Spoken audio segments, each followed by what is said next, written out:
नमस्कार, welcome to GSTV's real debate on Sunday night. दोस्तों,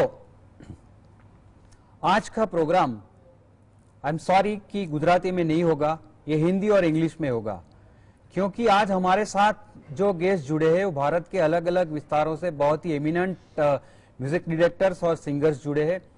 और आज हम जिनके बारे में बात करने वाले हैं, शायद शब्द कम पड़ जाए। आपको पता है, आपने प्रोमो देखा है, हम बात कर रहे हैं महान सिंगर केके की, जो बहुत ही छोटी उम्र में हम सबको छोड़कर चले गए। दोस्तों, प्लेबैक सिंगिंग में जो गाते हैं वो सब सच्चे गायक होते हैं, तभी प्लेबैक सिंगर होते हैं। उनमें से कुछ लोग अच्छे गायक होते हैं, कुछ बहुत अच्छे होते हैं, और केके के जैसे दशकों में कोई आता है जो रूहानियत से गाता है, जिसकी आवाज हर शब्द के डीएनए को पकड़ के उनकी रूह से आपकी रूह तक जाती है। केके के बारे में क्या कहे, जितना मकाम इस छोटी उम्र में उन्होंने हासिल किया, मेरे ख्याल से बहुत ही रेयर लोग कर पाए हैं।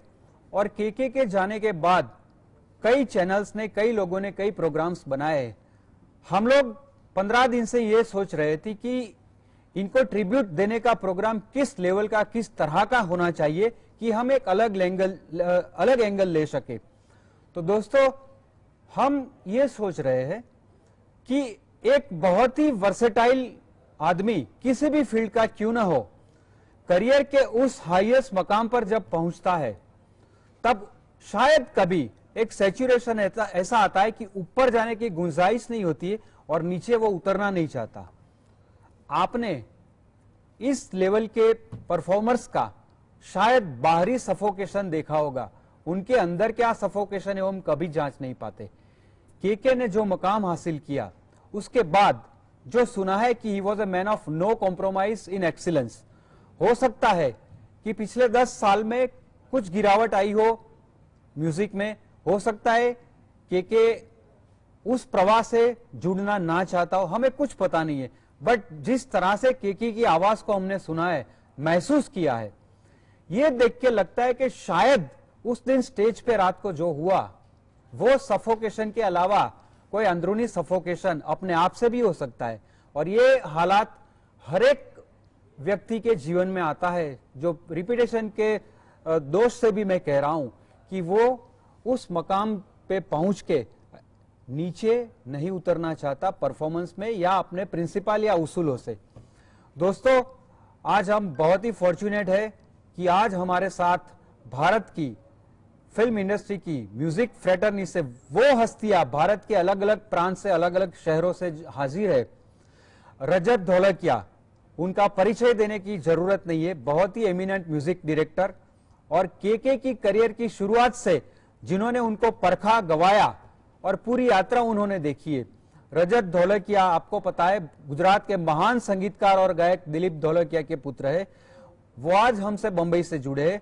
हमारे साथ है Uday Majumdar, very eminent playback singer and music director, और गुजरात के ही एक लैंडमार्क कहे जाने वाले नीनू मजूमदार के वो पुत्र है, वो भी बंबई से हमारे साथ जुड़े हैं। हमारे साथ है कल्याण बरुआ, जो केके के साथ 22 साल से हर एक परफॉर्मेंस में गिटार बजाते थे और आज इस घटना के बाद पहली बार किसी से जुड़े हैं।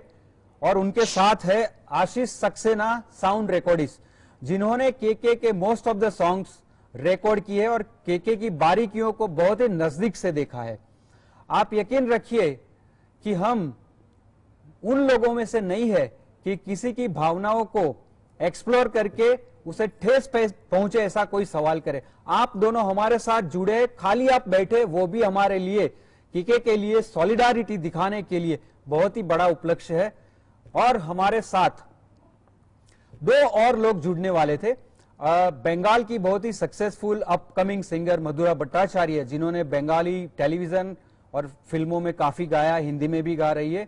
बट वहां पे नेट की कोई प्रॉब्लम की वजह से, क्योंकि वो जुड़ना चाहती थी, उन्होंने केके के बहुत ही दिल को छूने वाले 2 गाने की 2 लाइंस इस प्रोग्राम के लिए हमें गा के भेजी, वो हम बाद में प्ले करेंगे। सबसे बड़ी बात यह है कि हमारे साथ एक ऐसी शख्सियत ने अपना मैसेज इस कार्यक्रम के लिए दिया है, लेस्ली लेविस, जो परिचय के मोहताज नहीं है। हरिहरन के साथ कॉलोनियन कजिन्स की जो उन्होंने एल्बम निकाली थी, it was a world record. उन्होंने भी एयरपोर्ट से अपना मैसेज केके के लिए, इस प्रोग्राम के लिए खास भेजा है, वो भी हम प्ले करेंगे। आप सभी महानुभावों का इस कार्यक्रम में स्वागत है। रजत जी, मैं आपसे शुरू करना चाहता हूं कि केके की करियर को आपने बहुत ही नजदीक से देखा है, तराशा है, उसके अप्स और डाउन्स, अपकमिंग्स देखे हैं, उसकी डिसिप्लिन देखी है, और अबव ऑल एक उम्दा व्यक्ति को तो बहुत ही नजदीक से देखा है। क्या कहे, मेरे ख्याल से कोई भी शब्द छोटा पड़ेगा, बट फिर भी केके की यात्रा को आप हमारे दर्शकों के लिए प्लीज एक्सप्लेन कीजिए।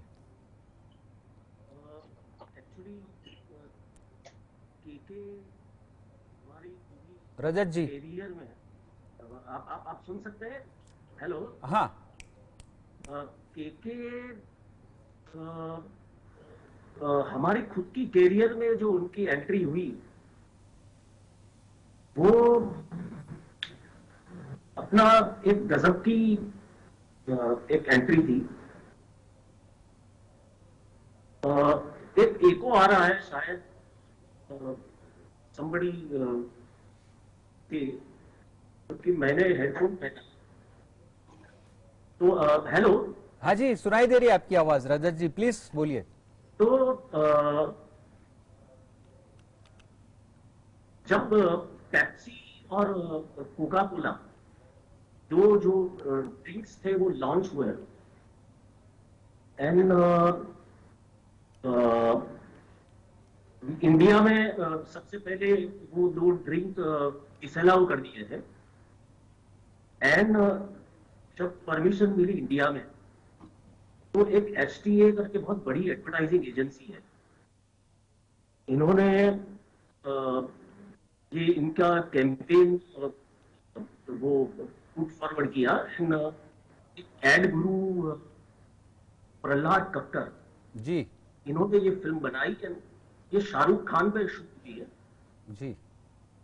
तो सबसे पहले हमें एक एनिमेटिक्स दी जाती है, एक विजुअल, और उस पर हमें एक कंपोज करना रहता है। तो मी एंड राजीव कैंकरे, वो भी बहुत बड़े सीनियर साउंड रिकॉर्डिस्ट है।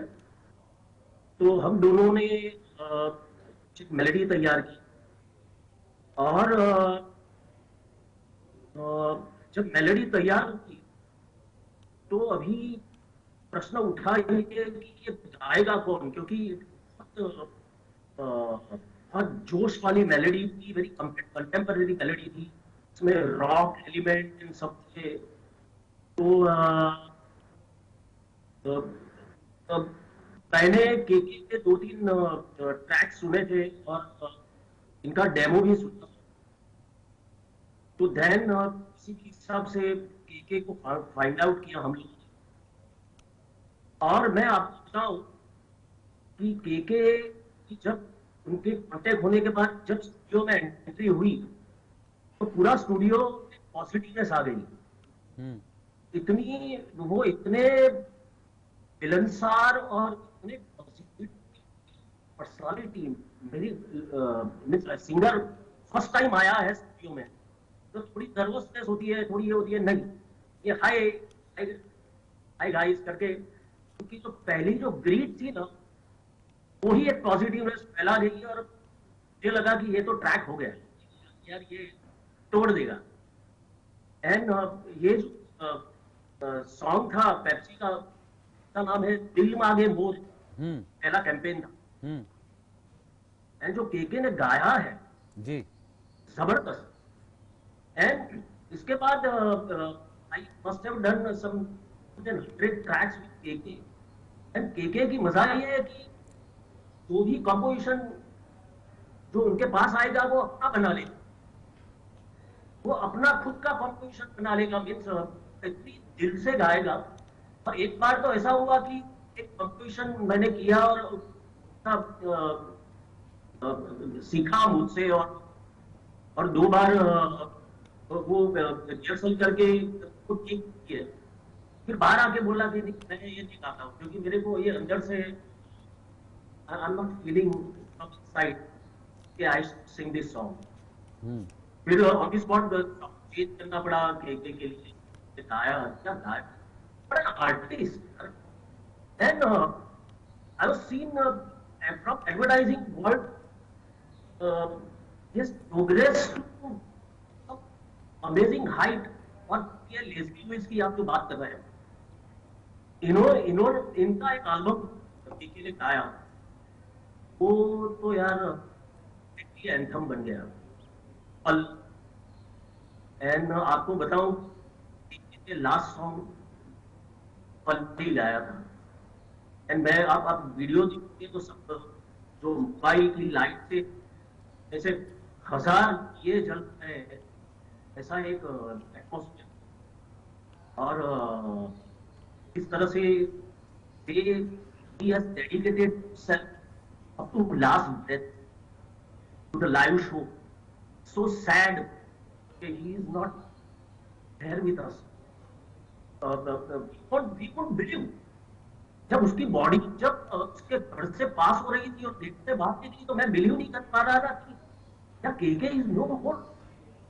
तो सो अभी तक मैं बिलीव नहीं कर पा रहा। अभी मैं आज प्रीतम का एक गाना सुना अलविदा,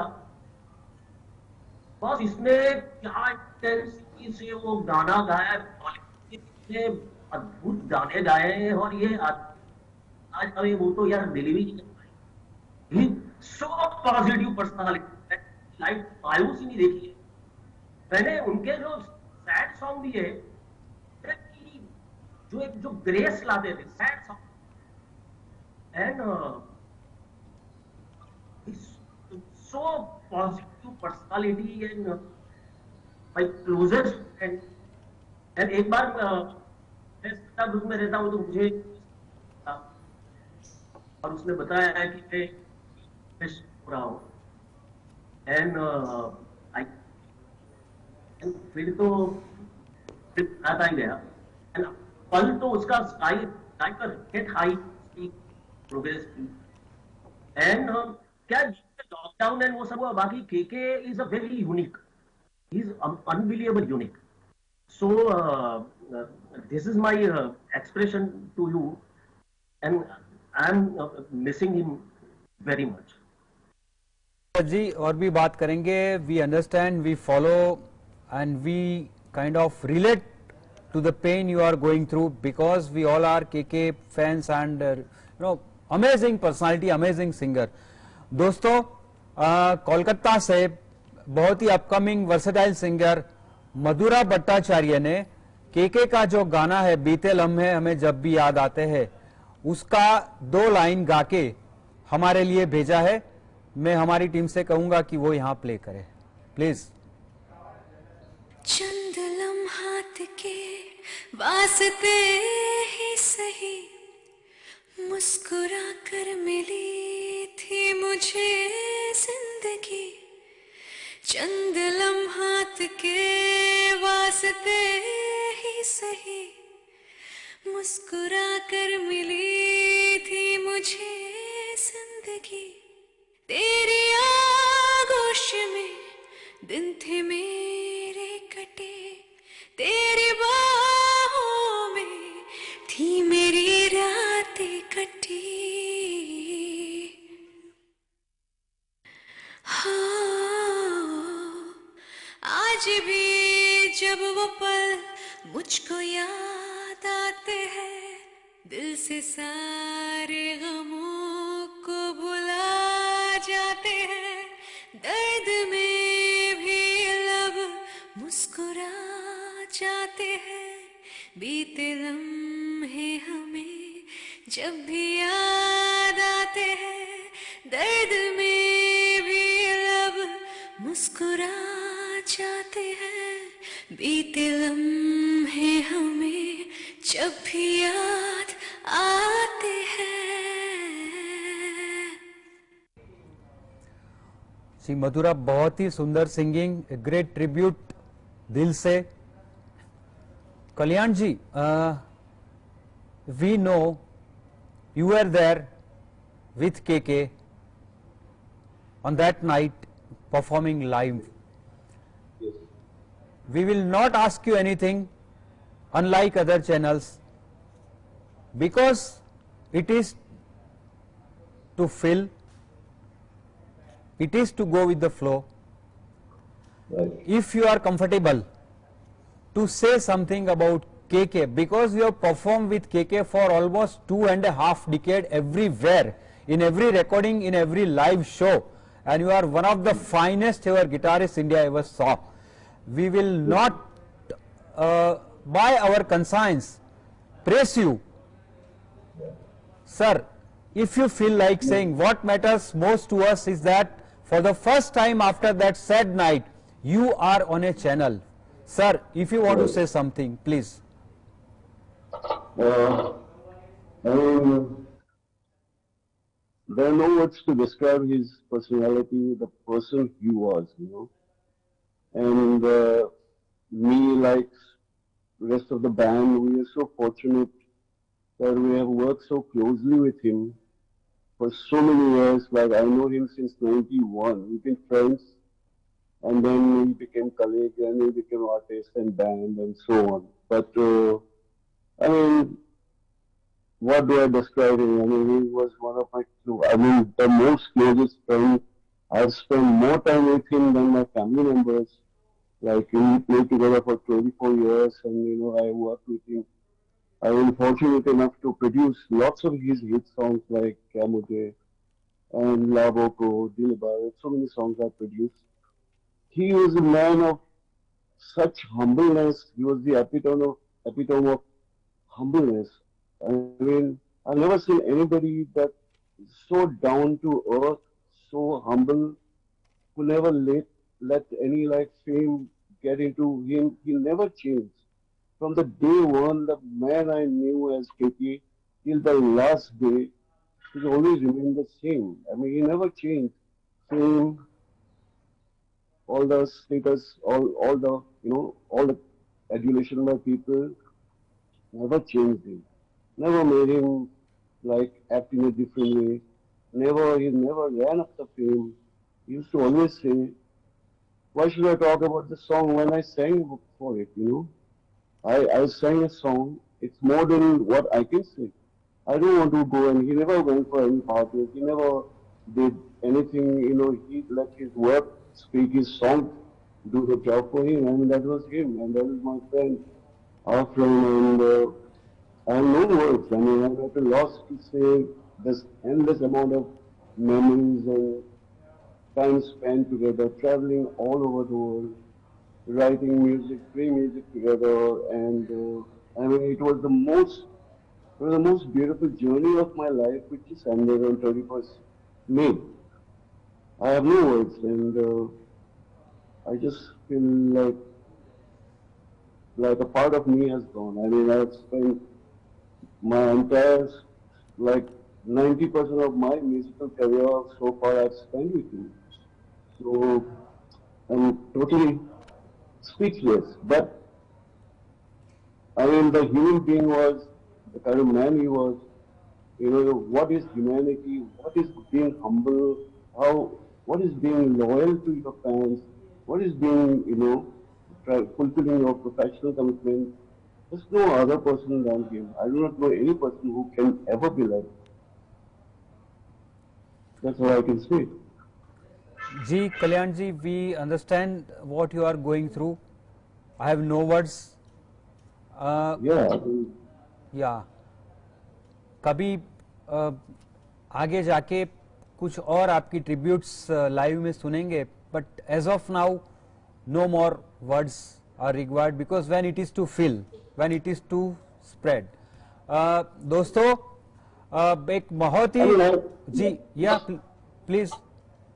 I mean, I want to say, like, all the artists in this country, people who try to seek fame, people who run after fame, they should all learn, they should study this man's character, take his life, and learn how to be humble, how to let your words speak rather than, you know, other ways of talking about the song. You know?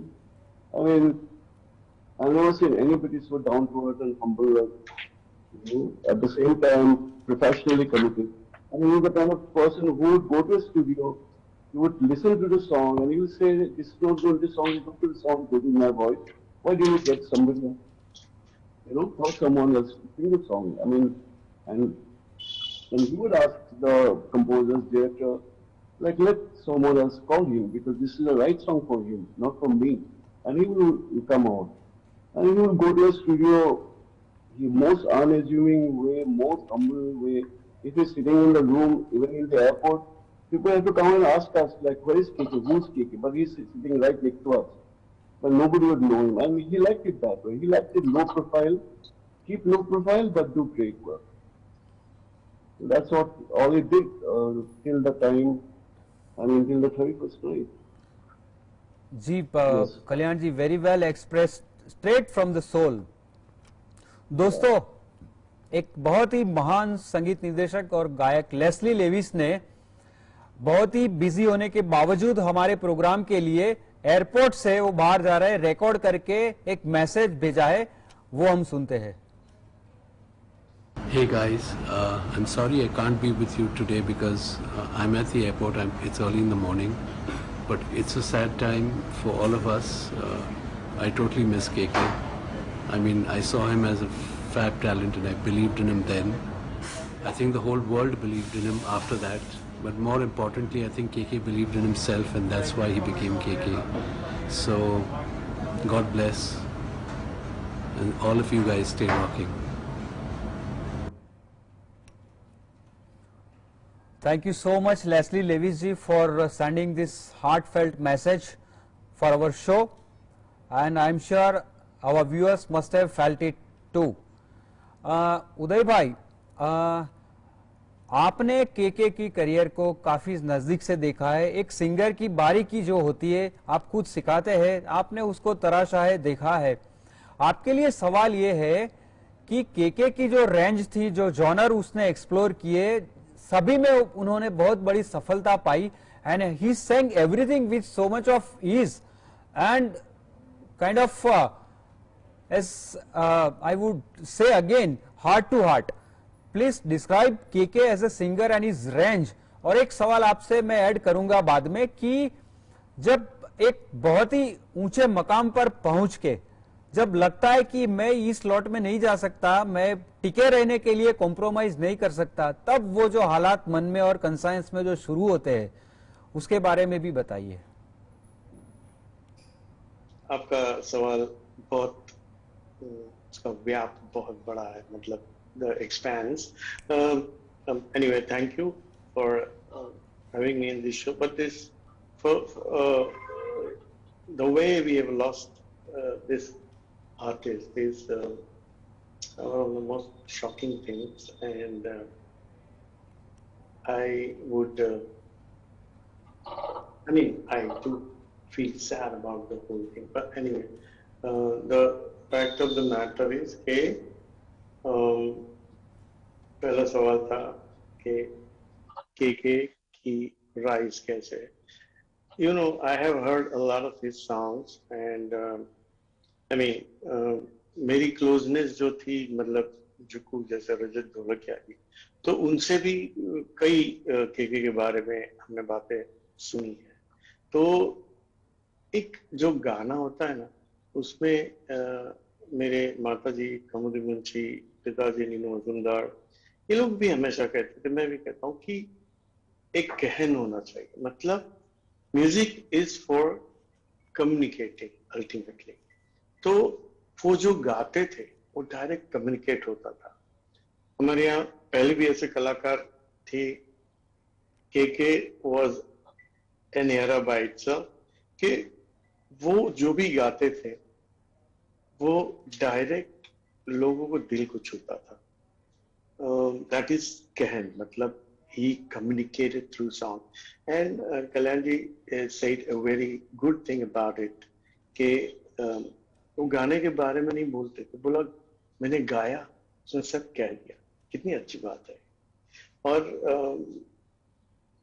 ऐसा था कि एक performance में मुझे जब announce करना था खुद को, मैंने भी ऐसे कहा था कि मैं अभी एक गाने जा रहा हूँ जो इसके वर्ड्स हैं, मैं गाऊंगा उसमें आ जाएंगे, you know. So that is what probably KK's ideology was. He was communicate with the music. उसने म्यूजिक से कम्युनिकेशन एस्टैब्लिश किया और बहुत बेहतरीन किया. उसके कितने गाने हैं, क्या याद करें. दिल बात कर रहा है और आंखों में तेरी. तो all these songs, I mean, there are innumerable songs that he would, and even if it is a peppy song, he would render it with the same mood. And उसकी जो शुरुआत हुई, जैसे रजत जी बता रहे थे कि how he started the jingles in the Pepsi and Coke and all that, which is a very remarkable thing. Jingles are generally short, and short time में आप communicate करना है. It's a very difficult thing. तो एक जो दूसरी कल्याण जी ने बात की है कि उन्होंने एक गाने में ऐसा किया था, इसके बारे में मैंने सुना था पहले के जमाने में कि एक गाने के लिए जैसे किसी ने, प्रोड्यूसर म्यूजिक डायरेक्टर ने किशोर जी को बुलाया, किशोर कुमार, और वो आए. उन्होंने, ये हुनर कलाकारों की बात हो रही है इसलिए मैं मेंशन कर रहा हूँ. तो वो आए, गाना प्रैक्टिस किया, फिर वो निकल गए बाहर और मैं आता हूँ जरा. तो ठीक है, प्रोड्यूसर म्यूजिक डायरेक्टर वेट कर रहे थे. तो वो थोड़ी देर में रफी जी एंटर हुए और किशोर जी आए उनके साथ.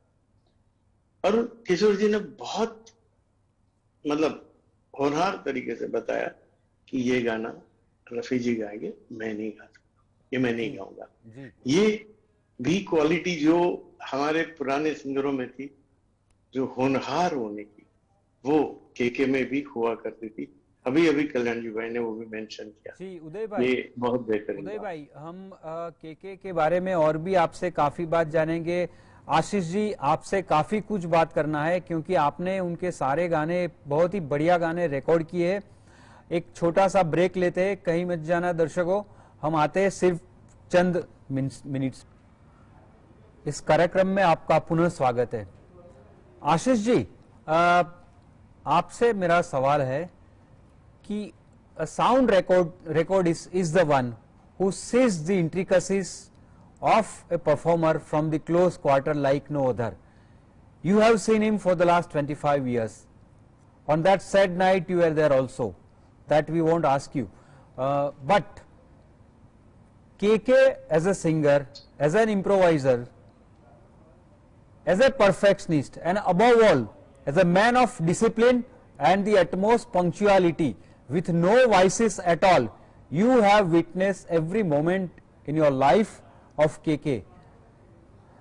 He is an example to the upcoming generations in terms of all this. Sir, please explain.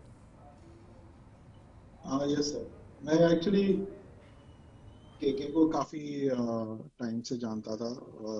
करीब हम लोग मिले थे एक्चुअली दिल्ली में 91 में, जब वो मैं थोड़े टाइम के लिए था वहाँ पे.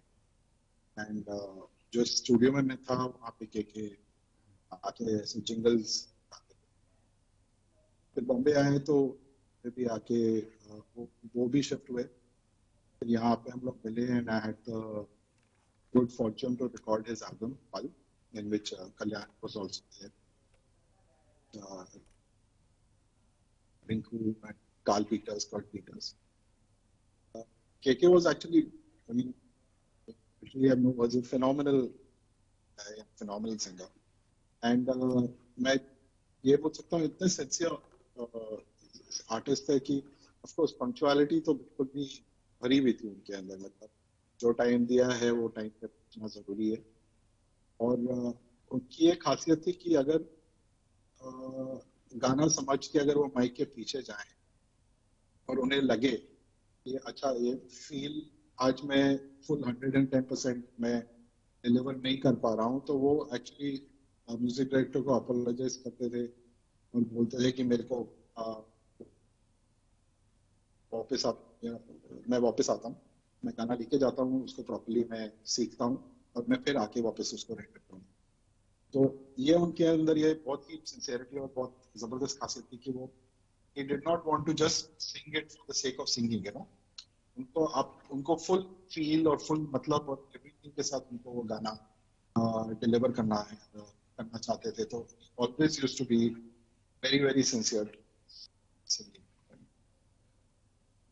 जी, आपने उनका कोई इम्प्रोवाइजेशन भी देखा होगा कि इस गाने में इसकी जगह ये होना चाहिए, या खुद से, जैसे आपने सही कहा कि एक महान कलाकार जो होता है उनकी स्पर्धा खुद से होती है और किसी से नहीं होती। तो ऐसे भी कई मौके आए होंगे, आपने देखे होंगे, उसमें से कुछ आप याद कर सकते हैं? इस वक्त सॉरी मेरे को ऐसे कुछ I know it's all right, specific याद नहीं आ रहा है। एक्चुअली हम लोग ने जो फर्स्ट जिंगल किया था वो अभी भी मेरे को याद है, एक मॉन्टे कार्लो स्वेटर्स के लिए किया था जी। और डब रूम में हम जैसे स्टूडियो होता है, कंट्रोल रूम होता है और एक डब रूम होता है। तो जिंगल अभी और लेस्ली का ही म्यूजिक था उसमें। तो जिंगल का लिरिक्स वगैरह समझ के वहाँ डब रूम में गए, उन्होंने 2 लाइन गाई, बोला मेरे को यहाँ से इतना समझ में और जम नहीं रहा है। तो मैंने उनको बोला कोई बात नहीं, आप इधर आ जाओ। तो मैंने उनको कंट्रोल रूम में बुलाया, वहां पे माइक सेटअप किया और हम लोग सब थे वो रूम में, हेडफोन पे मॉनिटरिंग हमने शुरू की और उन्होंने जिंगल डिलीवर किया। One of the most jingle, that is one incident. जी जी, और आपने सही कहा जी जी, आपने सही कहा। और लोग ये कहते कि केके की सिंगिंग करियर का टेक ऑफ हुआ हम दिल दे चुके सनम के, तड़प तड़प के इस दिल से आह निकलती रही से। बट रजत जी शायद मुझसे एग्री करेंगे कि केके का अगर आप कहा जाए कि कहां से जबरदस्त करियर शुरू हुई, तो मेरे ख्याल से उन्होंने जो आपके साथ एड फिल्म्स में जिंगल्स गाए, उसके बाद 1996 में गुलजार साहब की माचिस फिल्म में जो गाने में हरिहरन और सुरेश वाडकर जैसे उस दिग्गज गायक थे, उस गाने का ओपनिंग लाइन जब केके से गवाया गया, छोड़ आए हम वो गलियां, क्या गाया है। मेरे ख्याल से इन महान गायकों के होते हुए ओपनिंग लाइन केके से गवानी, I think this was phenomenal, that brought KK into main arena. Rajat ji, मेरा सवाल आपसे ये है, जो कि इस प्रोग्राम का सोल है, कि आदमी जब एक लेवल पे पहुंच के काफी कुछ हासिल करके किसी ग्रुप, लॉबी या कोटरी में नहीं जुड़ता है, तब जाके उसका जो द्वंद्व शुरू होता है वो अपने आप से शुरू होता है कि या मैं इसमें जुड़ जाऊं या अपना स्टेचर बना के रखूं। और जब ये वक्त शायद लंबा चलता है, आपके गानों की संख्या शायद घटने लगती है। हमें केके के बारे में ये मालूम नहीं है, this is just a speculation, कि फिर से कह रहा हूं कि जो बाहर का सफोकेशन था स्टेज पे वो लोगों ने देखा। हो सकता है 10 साल में ऐसा भी वक्त आया हो कि केके की स्पर्धा और जो बात करने का तरीका है वो खुद से ही रहा हो सकता है मुकेश जी की वो लाइन जो है वो इसमें आती हो कि तेरा कोई साथ ना दे तो तू खुद से प्रीत जोड़ ले। ऐसे मौके हर एक फील्ड में, हर एक सक्सेसफुल और ऑनेस्ट आदमी की लाइफ में आते हैं। तब ऐसे माहौल को, ऐसे वक्त को बैलेंस रह के दिल पे ना लेने की बजाय कैसे ऑब्जेक्टिवली निकाले और सही वक्त का इंतजार करे। प्लीज रजत जी। मैं एक अलग तरीके से ये बात कहूंगा जी। केके की मजा ये थी कि he was appreciated first। जब वो एक अच्छी चीज वो सुनता था तो उसको बहुत अच्छी तरह से अप्रिशिएट करता। तो वो एक जो क्वालिटी है वो परफॉर्मेंस में भी 100% आएगी। एंड बहुत चूजी था, मीन्स जो गाने की रेंज में या वो पेरीफेरी में नहीं थे, वो मना we'll try for 2-3 times, but then दूसरा क्या है कि he अलग से लगता है कि वो बहुत साधु जैसा उसका एक नेचर था, बहुत साधु जैसा जी। एंड आप मैं आपको बताऊं कि जो स्टूडियो में एंटर करे और एंटायर स्टूडियो में पॉजिटिविटी आ जावे, ऐसा साधुपन कैसे हो सकता है? क्या बात है। सो ये जो चीजें हैं जो आमतौर पे ये करंट जनरेशन वो टाइम में क्या चल रहा है के उससे परे, वो करंट टाइम से परे, क्योंकि जो जैसे वो स्टूडियो में एंटर होगा कि वो अंतर ध्यान होता, वो गाने के अंदर चला जाएगा। अभी ये जो चीजें हैं वो उसको बिल्कुल इफेक्ट करती नहीं। यू इमेजिन कि लास्ट कुछ ना कुछ होगा उसको होगी इधर उधर, but show must go out. ये स्पिरिचुअलिटी। एंड जब उसने, मैं तो सोचता हूं, मैं आज अलविदा सुन रहा था and high pitch song and it was so intense song. अभी फॉर एग्जांपल सफोकेशन के तो सब पूरा इसमें ये अलविदा गाए हैं, बस कितना kind of unbelievable, it's a very strenuous kind of a song. It has got a 3 octave, huge range, and what a power. अभी आप बताएं कि अभी if he is on hold, but shows तो चलते ही रहते हैं। कल्याण एंड आशिक की जो केके के चाहत है, वो तो चाहत है और रहेगी। और मैं आपको बताऊं कि केके का जो दरेक गाना है वो 100 बरस जाने तो कंटेम्पररी सॉन्ग ही रहने वाला है, क्योंकि ये जो उदय जी ने कहा कि इनके परफॉर्मेंस में जो तहत थी, he was not singing the song, he was communicating the emotion and he was expressing the song. अभी इतनी ह्यूज काइंड ऑफ बिलीव तो ऐश्वर्या ही हो सकती। और इसलिए सैड लग रहा है कि इसका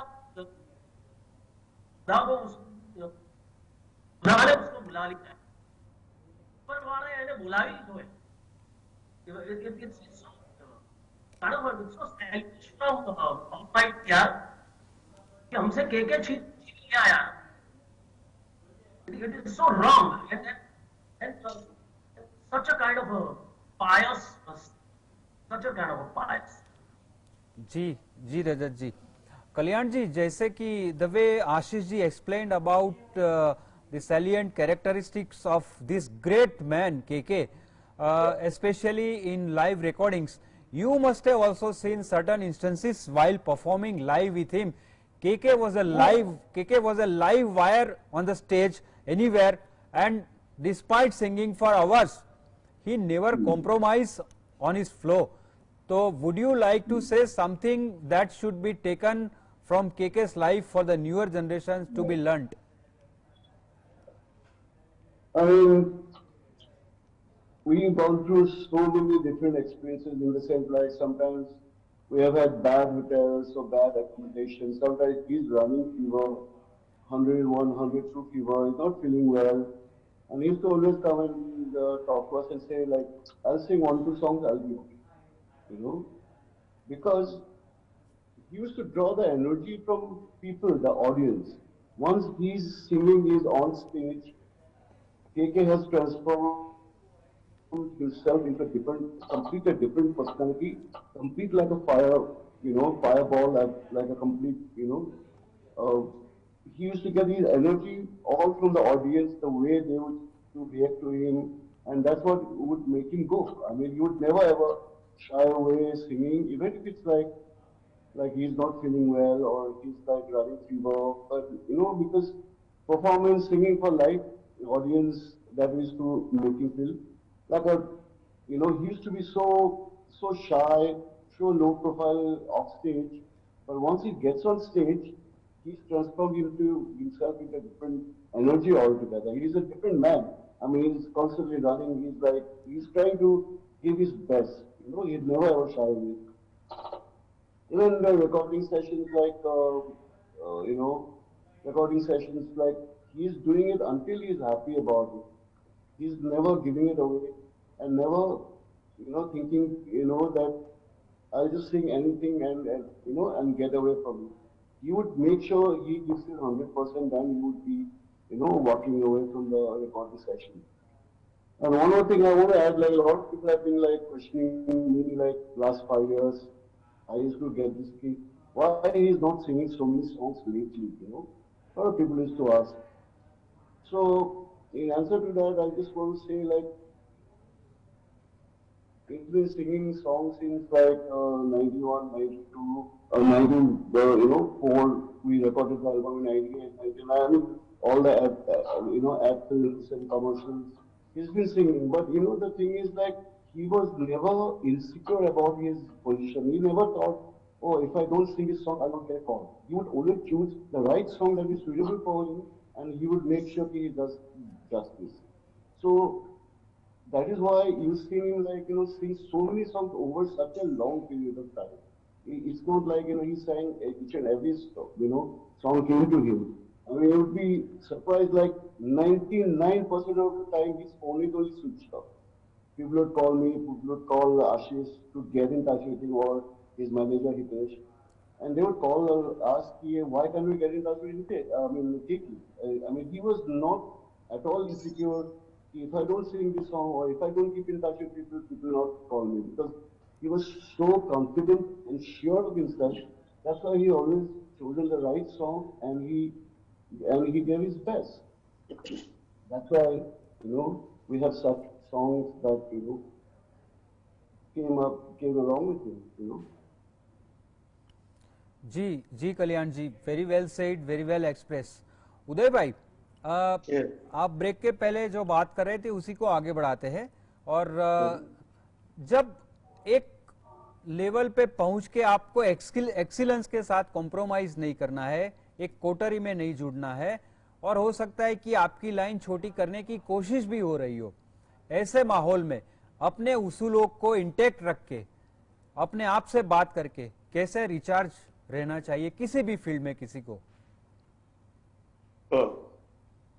हेवी क्वेश्चन, बट मैं जहाँ तक मानता हूँ, अभी भी जो बातें सुनी इतने क्लोज एसोसिएट्स और म्यूजिशियंस से, रिकॉर्डिंग इंजीनियर, मैं clarity, I mean of course Rajat भी बता रहे थे. उदय भाई, मैं क्लैरिटी कर लूं कि मैं ये नहीं कह रहा कि KK was cornered by influential lobby. ये जो स्पर्धा है वो खुद से है जी. नहीं, I am not at all driving there. मैं कह रहा हूं कि वो up to the last that he, I mean, it's so sad that his last was so soon, but वो बहुत honest and perfect artist रहा. And well, उसकी जो भी cost है वो भी आपको देनी पड़ती है. And but not to compromise. Actually, you know what? I would like to share this thing कि आपको पता है कि compromise का मतलब क्या है? मतलब what is the definition of compromise? जो I think केके जैसे कलाकारों ने कभी नहीं किए, केके ने कभी नहीं किया होगा. जिस तरह से कल्याण जी ने भी बताया कि और रजत ने भी बताया कि compromise is where both parties get what they don't want. And इस बारे में आई थिंक केके ने जिंदगी में कभी म्यूजिक के बारे में कॉम्प्रोमाइज नहीं किया. एंड इट्स सो कमेंडेबल, बहुत ही अच्छी बात है कि and you listen to any of his number, pick up any of his number, and you can never think के अरे इसके बजाय उसने गाया होता तो अच्छा होता। जी बिल्कुल, कभी नहीं लगेगा, क्योंकि पूरा जस्टिस उस गाने को उन्होंने दिया। And so that is just fair and honest artist. Sometimes you can say that this can be becoming slowly maybe a rare species, and I think he belonged to that. So that's a great thing about him. And वो अपनी पूरी journey में गाते रहे, and तक उन्होंने गाना गाया। और ये भी एक बात यूं अच्छी है कि वो गाते रहे हमेशा। उन्होंने जैसे एलन जी भाई ने भी इन्होंने जिक्र किया कि फीवर है तो भी नहीं, चलो मैं 2-3 नंबर कर लेता हूँ अगर लाइव परफॉर्मेंस है तो इट्स ये जो ऑनेस्टी है towards the art that you are practicing, that you are performing, ये मेरे हिसाब से केके में impeccable, मतलब ठास के भरी हुई थी। और यस, दूसरा जो आपका है कंटेंशन कि आप एक जगह पे हैं, फिर आपको है कि नहीं अभी मेरा क्या होगा। आई डोंट थिंक के जैसे कलाकार ने कभी भी ऐसा महसूस किया होगा कि मेरा क्या होगा, क्योंकि वो हमेशा अपना जो संगीत उदय भाई उसको इतना होनहार तरीके से प्रेजेंट उदय जी मैं इसमें एक थोड़ा कहना चाहता हूं कि वो सवाल ही नहीं है कि मेरा क्या होगा, वो के सोच रहे हैं। सवाल ये है कि वो इस हालात से भी गुजरे होंगे कि मैं इसमें नहीं जुड़ सकता, ये जो अपने आप के साथ जो है। या तो वेरी वेल सेड उदय भाई, very inspirational speech. Ashish ji, मैं आपसे एक छोटा सा सवाल कर रहा हूं। This is not at all in terms of investigation but out of compassion and the great loss which has incurred upon everyone of those who followed KK and great music. Could that night be possibly what happened averted? नहीं sir, क्योंकि हम लोग ने ऐसे shows पहले भी किए हैं जहाँ बहुत गर्मी थी और सबके पसीने छूट रहे थे, तो but never in 1,000 years we imagined कि he'll have a stroke after the show. In fact, after he left and जब वापस होटल जा रहे थे मैंने उनको कॉल भी किया कुछ टेक्निकल डिस्कशन के लिए, and he spoke to me and he was absolutely fine.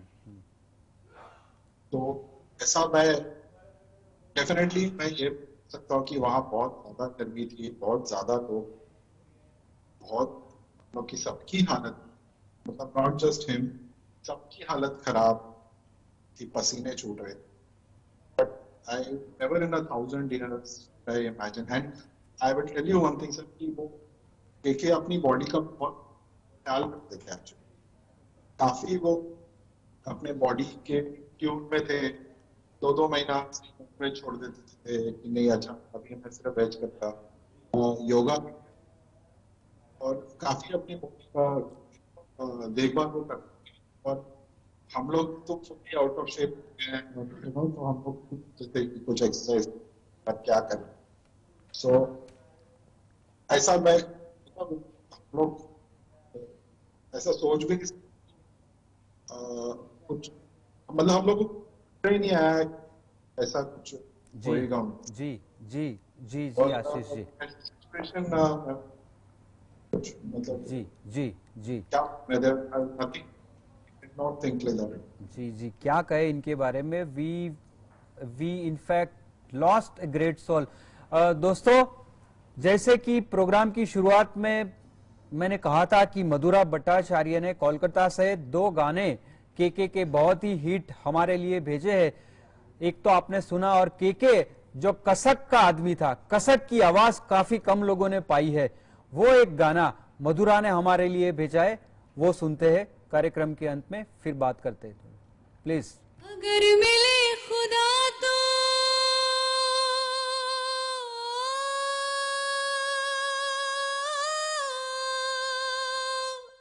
पूछूंगा खुदाया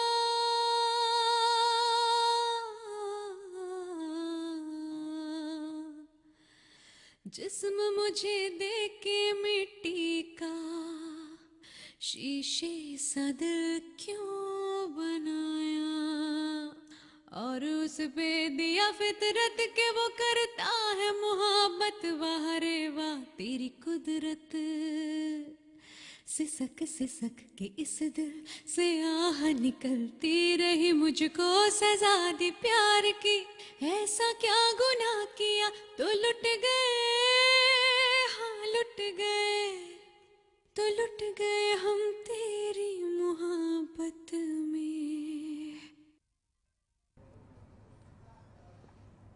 दोस्तों, मधुरा को हम दिल से, तहे दिल से थैंक्स कहते, और कार्यक्रम के अंत में क्या कहे, मुझे लगता है कि ये कहना चाहिए या सोचना चाहिए या देखना चाहिए कि आज के बाद आप टेरेस पे सो रहे हो कभी रात को, कोई स्टार को देख रहे हो, और कहीं से अचानक आपकी रूह को छूने वाली कोई आवाज आपको सुनाई दे अंतरिक्ष से, और आसपास में कोई दिखे नहीं, तो समझ लेना वो स्टार केके है। Thank you very much. Thanks every guest for joining us. Thank you.